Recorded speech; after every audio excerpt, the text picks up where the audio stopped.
A South City family of 7 working to move forward after losing everything in a fire last month. And as they wait for more permanent housing, a scary situation at a hotel off Hampton where they are staying.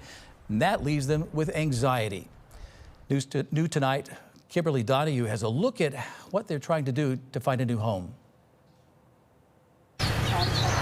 At first glance, the home Carlisha Turner rents on Itaska Street in Bevo Mill is vibrant, with flowers on the door and butterflies in the windows. But a closer look tells of a terrifying incident from February 27th. My 5-year-old was playing on his tablet. He ended up going upstairs to get a toy because he was playing baby dolls with his sister, and he went to go get a toy, and he told me that it was fire coming out of the walls.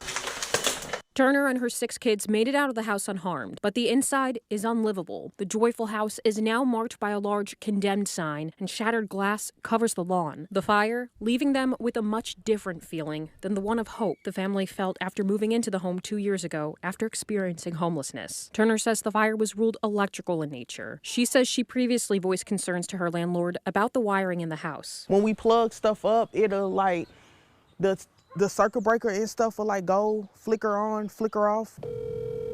I called Turner's landlord to ask about the concern she brought up. She had told me that she'd previously expressed concern to you. I left a message. I'm still waiting to hear back. With the house condemned, the family has sought shelter at the Red Roof Plus on Wilson Avenue. And a midweek incident there, leaving the family with more stress after a search for a homicide suspect led to police searching the hotel. Turner says the experience terrified her children. I was crying, just all of my kids just out here crying. With no chance of returning to the home and time at the hotel coming to an end, Carlisha tells me what she's most worried about is being without a home again. I keep telling them it's going to be okay.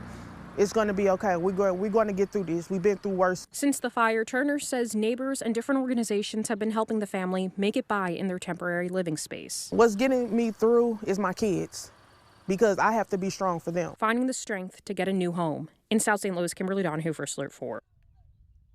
And donations are being collected for the family. You can learn how to help inside the story on the First Alert 4 News app.